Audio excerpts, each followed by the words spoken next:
I was 60 when everything came undone. Not in a dramatic way, not at first.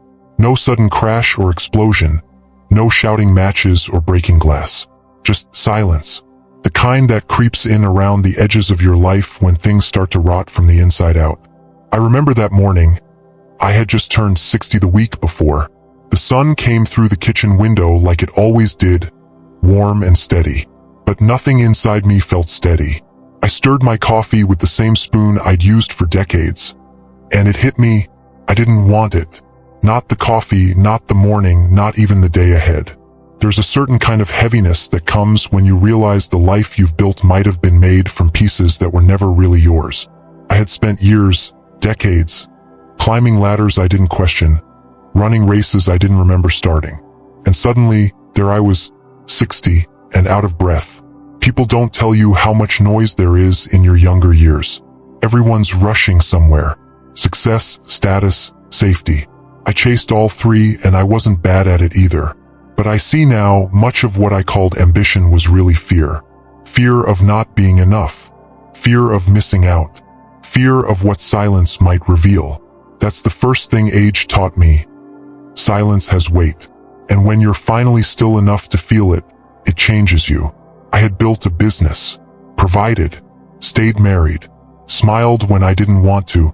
I was praised for being reliable, dependable. But there's a strange thing about being dependable. People start depending on a version of you that no longer exists. And you keep pretending you're still him. At 60, I couldn't pretend anymore. It started with small things. Misplacing my keys more often. Sleeping less, even though I felt more tired. But deeper than that, my spirit, it sagged. That's not easy for a man to say. Especially one raised to be strong. But strength isn't always in the muscles or the voice. Sometimes strength is in surrender. And I was slowly surrendering to the truth. I didn't know who I was without all the noise. My wife, bless her heart, noticed before I did. She didn't say much at first. Just asked how I was sleeping, if I'd eaten, if I wanted to walk with her in the evenings again like we used to. I always had an excuse. Too tired, too busy, too sore. But really, I was just afraid. Afraid that if I slowed down, I'd have to face what I'd been avoiding for years. Then came the day I got the call. A longtime friend, someone I had trusted in business, had made some decisions behind my back. Investments, loans, disappearances. I won't bore you with the numbers, they don't matter anymore. What matters is what it took from me. I lost more than money that day. I lost my sense of control. And with it, something cracked wide open inside me. I sat in the same chair I'm sitting in now back then, and I remember looking at my hands. Old hands, wrinkled, tired. These hands had built a house, held my children, buried my parents. And yet in that moment, they felt so empty, as if everything they'd held had slipped through without me noticing. You don't expect betrayal in your 60s. You think by then you've filtered out the untrustworthy. That life has taught you who's safe. But sometimes what it really teaches is that trust is never a guarantee. And when it breaks something in you too. I spent days in that fog. Not crying, not yet. Just numb. I went through the motions.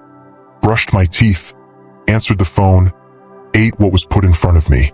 But inside I was hollow. I didn't tell my wife how deep the wound was. Not at first. I didn't know how. It's a strange thing. Being 60 and suddenly feeling like a child again. Lost, small, unsure of the world. And yet, that's when the shift began. Not a loud one. No lightning bolt. Just a quiet moment one afternoon when I found myself sitting under the maple tree in our backyard. I had sat there 1,000 times before, but this time I noticed the way the wind moved through the leaves. The way the sunlight filtered gold through the branches. The way my breath sounded when I slowed it down. It was the first time in years I wasn't thinking about what came next.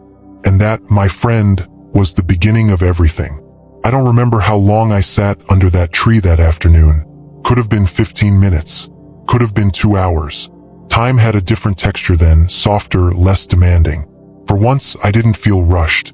I didn't feel like I had to fix anything. That was new. You see, most of my life I'd been a fixer. Problems came and I handled them. When my kids were sick, I found medicine. When bills piled up, I worked harder. When my wife cried quietly in the next room, I brought her tea and didn't ask questions. I thought fixing was love. But at 60, I learned something different, that sometimes love isn't about fixing. It's about sitting with the broken pieces and saying, I'm still here. That's what I began doing slowly with myself. The days after the financial fallout were quiet, but they weren't peaceful. Not yet. It's strange how pain can echo even when no one's around. I'd hear old voices in my head. Colleagues, mentors, even my father, long gone, telling me what I should have done. I carried guilt like it was stitched into my skin. But one morning, maybe a week after the worst of it, my wife sat beside me at breakfast. She didn't say much, just placed her hand over mine. It was warm, familiar. She looked at me and said, "You're allowed to rest now." I don't know why those words hit me the way they did. Maybe it was because I'd spent my whole adult life thinking rest was something you earned, like a trophy at the end of the race. But what if rest was a birthright? What if healing didn't have to wait until the checklist was complete? I started walking again, not for exercise, not to lose weight or track steps, but just to move. I'd shuffle down our street in the mornings, nodding to neighbors I'd barely noticed before. The world felt different, slower, and in that slowness, I found fragments of peace. I remember one morning in particular. It had rained the night before, and the sidewalks were still damp. The air smelled of wet earth and pine needles. As I passed an old oak tree, I saw a single yellow leaf spiraling down in front of me. It landed on the toe of my shoe, just sat there, as if to say, "Look closer," and I did. It sounds silly now, but in that moment, I realized how little I'd noticed beauty in the years prior. My eyes had always been on goals, tasks, deadlines, but that yellow leaf stopped me. It reminded me that life was still speaking. I had just forgotten how to listen. That became my new practice, listening. I started listening to my wife, really listening, not just waiting for my turn to speak. I listened to my own breath in the mornings, to the birds that nested in the hedges near our fence. I listened to the ache in my knees, the creak in my back. They weren't complaints. They were stories. My body too had things to say. Around this time, my daughter visited with her youngest boy, my grandson Oliver. He was 5 then, all freckles and questions. He climbed onto my lap, pulled at my shirt collar, and asked, "Grandpa, are you sad?" I didn't lie. I said, "Sometimes." He thought for a moment, then nodded. "Me too, but I feel better when I color." I smiled, and he ran off to fetch his crayons. That afternoon, we sat at the kitchen table and colored for an hour. He drew dragons and rockets. I drew a tree, the one from our backyard. It didn't look much like the real thing, but that didn't matter. What mattered was that for the first time in months, I felt present. That was the second hard truth I learned at 60. Healing doesn't always look like progress. Sometimes it looks like crayons on a wrinkled napkin. Sometimes it sounds like a 5-year-old reminding you it's okay to feel. We don't talk about that enough, how seniors grieve. We think grief belongs to the young or the recently bereaved. But at 60, I grieved dreams I had abandoned. I grieved the man I thought I was supposed to become. I grieved years spent proving things no one ever asked me to prove. And in that grief I found space. Space to ask better questions. Not, what's next? But, what still matters? Not, how do I get it all back? But, what can I give now with what I have left? It was the beginning of a quieter kind of ambition. One that didn't roar, but whispered. One that didn't need recognition, but craved meaning. That fall, I started volunteering at the local library, just a couple mornings a week. Reading to kids, restocking shelves. Nothing big, but something about being in that space, quiet, full of stories, reminded me that life is still worth showing up for, even when the chapters don't go how you planned. And the funny thing is, the more I gave, the less heavy I felt. That was the third truth unfolding slowly. Giving is one of the few things that expands you, even as life shrinks. I didn't have money to give. I didn't have much energy either. But I had time. I had attention. I had stories, and I began to share them. Not in speeches or essays, just in small conversations, sidewalk chats, soft moments in the checkout line. And people responded. Turns out, everyone's looking for something real. And at 60, after losing so much, I had finally found something real to give. My full, unarmored self. The strange how time works after 60. It doesn't rush the way it used to. The days feel longer, but the years somehow feel shorter. I'd sit by the window with a cup of tea and wonder where the decades had gone. The laughter of my children echoing down hallways long since quiet, the tapping of my wife's heels on the kitchen tile, the cluttered mornings filled with cereal boxes, forgotten backpacks, and half-shouted goodbyes. I used to think those days would last forever. We all do, but they pass, don't they? Quietly, like a tide slipping out before we realize we were standing at the edge of something precious. After the dust settled from the financial collapse, after the anger softened and the silence became bearable, I found myself craving meaning more than comfort. That was new for me. I had spent much of my adult life chasing the next raise, the next project, the next sign that I was doing well. But after 60, I started asking different questions. Not how much do I have, but what am I leaving behind? Legacy is a word people throw around lightly when they're young. But at 60, it started to haunt me. Not in a frightening way, more like a whisper that followed me through the halls of my quiet house. What had I built that would outlast me? What had I given that couldn't be measured? And more importantly, had I ever really been known? That was the fourth hard truth I stumbled into. You can live an entire life and still be a stranger to yourself. I'd played so many roles for so long. Provider, father, businessman, husband. But somewhere along the line, the roles had taken over the man. I had forgotten what made me laugh, really laugh. Forgotten what moved me, what broke me open in the best way. And in that forgetting, I had become hollow. But rebuilding yourself doesn't begin with ambition. It begins with curiosity. So I got curious. I started journaling again. Not the kind of journaling you do to track habits or record steps. No, I wrote like a man trying to excavate buried treasure.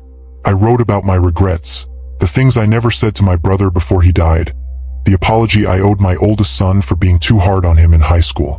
I wrote about my fears of becoming irrelevant, of losing my mind, of forgetting my wife's birthday someday. I wrote until the pages felt heavy with honesty. And slowly, the man I'd buried beneath decades of noise and busyness began to reappear. I remembered I loved classical music, not because it made me feel smart, but because it made me feel. I remembered I loved painting, even if I wasn't very good at it. And I remembered the way my mother used to sit on the porch and hum to herself. Not because she was trying to be anything to anyone, but because it soothed her. And that, I realized, was enough. So I started doing things that soothed me. I lit candles in the evening, just because the soft light calmed my heart. I walked barefoot in the grass on Sunday mornings. I read poetry out loud, to no one but the walls. And you know what? It didn't feel silly. It felt sacred. There's something beautiful about no longer needing permission to be exactly who you are. And in that freedom, I became a better man. Not richer, not more successful, just more present. My relationship with my wife changed too.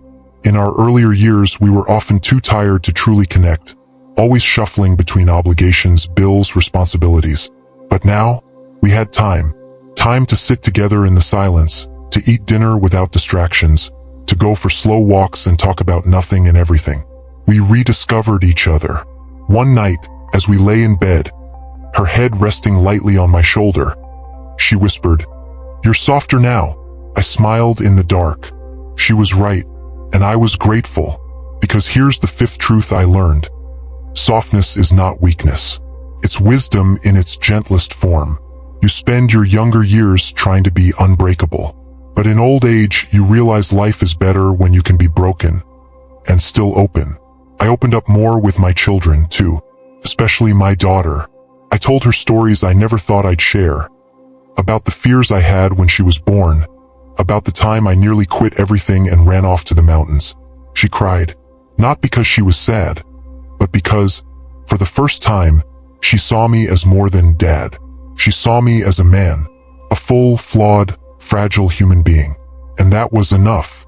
You see, people don't need you to be perfect. They need you to be real, especially the ones you love. I also began to spend more time with other seniors at the local community center. We'd sit in a circle and share stories. Funny ones, painful ones, confusing ones. Some of the men there had lost everything. Others were rebuilding like I was. And all of us were trying to make peace with time. That's what we don't say out loud enough. Aging isn't just about losing. It's about learning how to hold what's left more tenderly. We laughed a lot in that circle. We cried too. But mostly we listened, something I think the world is starved for these days. Genuine, unhurried listening. The kind that says, you matter. Even now. Especially now. By the time I turned 61, my bank account hadn't recovered. But my soul had. And let me tell you, that kind of wealth, you can't track it, but you can feel it. Every morning when you wake up without dread. Every night when you fall asleep without regret.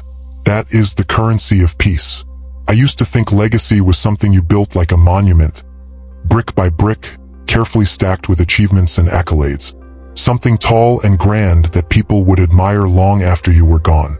But at 60, I started seeing it differently. Legacy isn't built in grand gestures. It's not the house you leave behind or the number in your will. It's the warmth in your granddaughter's voice when she tells her friends, "My grandpa listens." It's the quiet way your son reaches for your hand when crossing the street.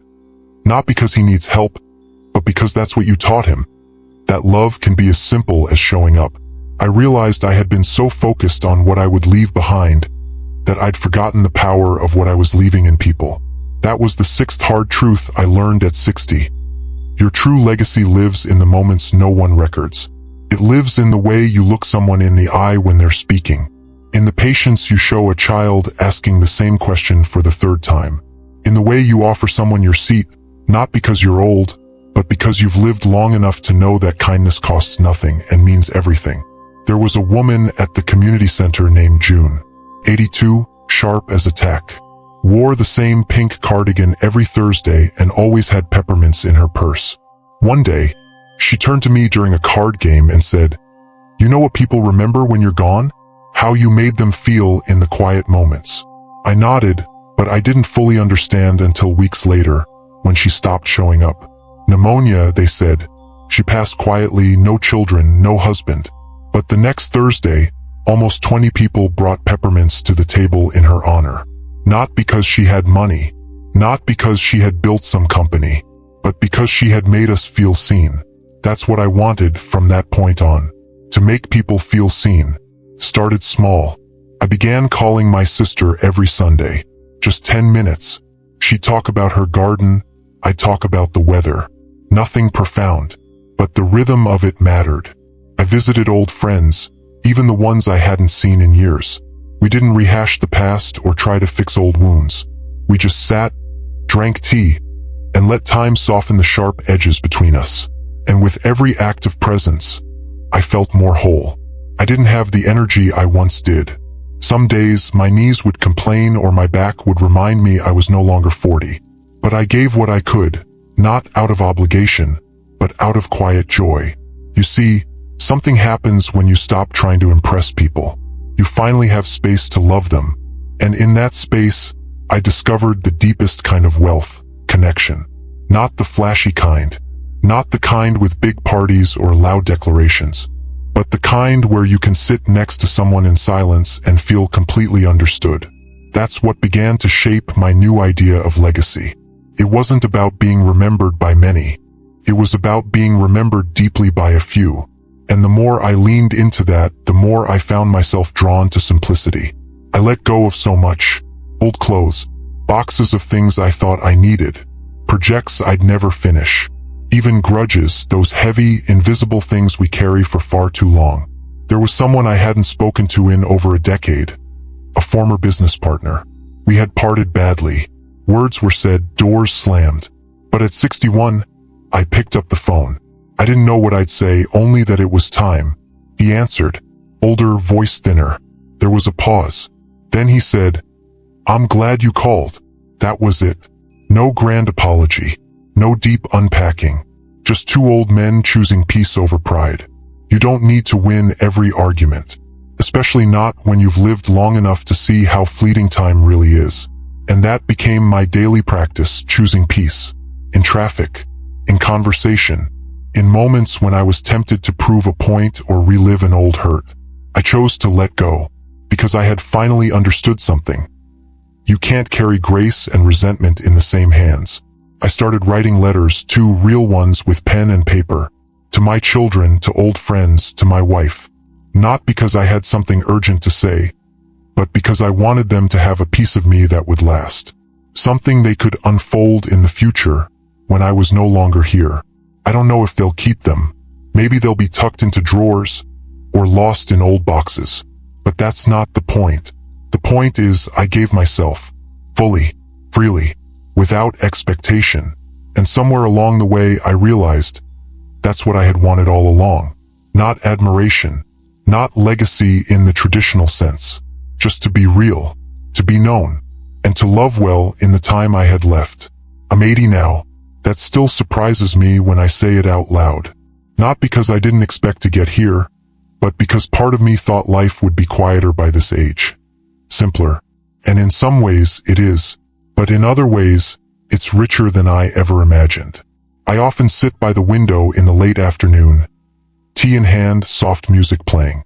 The sun spills across the wooden floor, and I watch the light move slowly, inch by inch, across the room. That light feels sacred now, not because it's rare, but because I've learned to notice it.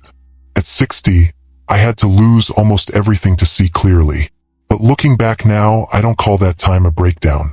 I call it a breakthrough. I broke through the illusion that my worth was in my work. I broke through the belief that I had to carry everything alone. I broke through the fear that it was too late to change. And that, perhaps, was the greatest lesson of all. It's never too late to begin again. People think transformation belongs to the young. But I've watched it happen in men with gray hair and shaky hands.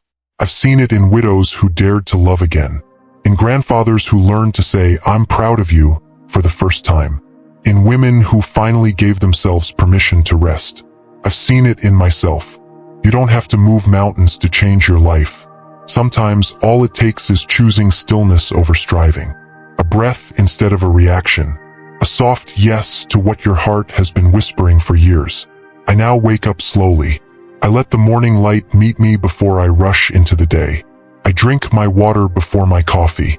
I stretch. I pray. I tell my body, thank you for one more chance. These small choices, they may seem insignificant, but they are sacred. They are the stitches holding this quiet, beautiful life together. I still have my regrets. I still forget things. My knees ache when it rains. I move slower than I'd like, but I've made peace with all of it, because I've learned to measure my life, not by what I've achieved, but by how I've loved. And I have loved, deeply, quietly, imperfectly. I've loved my wife with a fuller heart than I did in our 30s. Not because I'm more romantic, but because I'm more present. I've loved my children not as projects to perfect, but as people to cherish. I've loved friends who've sat with me in silence. I've even learned to love myself, the man I once judged too harshly. That self-love didn't come through affirmations or advice books. It came through grace. Through letting go of who I thought I was supposed to be and embracing who I already was. So if you're watching this and you're 60 or 70 or even 40 and feeling like you've missed your moment, let me say this clearly, you haven't. There is still time. Time to say what needs to be said. Time to forgive. Time to walk away from what no longer gives you peace. Time to come home, not to a place, but to yourself. You don't need to start over. You just need to start again, gently. Start by waking slowly, by calling someone you miss, by sitting beneath a tree without needing to scroll, by listening to the birds or your breath or that voice inside that says, this matters, because it does. You do. The years ahead may not be as fast or flashy, but they can be full of truth, tenderness, and meaning. And if nothing else, know this, you are not alone. Not in your grief, not in your regrets, not in your longing to live more deeply. I've walked this road, and I'm still walking it, step by step, breath by breath, with open hands and an open heart. And if this old voice of mine has reached you, even just a little, then maybe this whole journey has been worth it. So I'll leave you with this. You don't need to chase legacy. Just live kindly, and the legacy will take care of itself. If the story reminded you of something real, something tender, share it with someone you love. And remember, even at 60, it's never too late to begin again.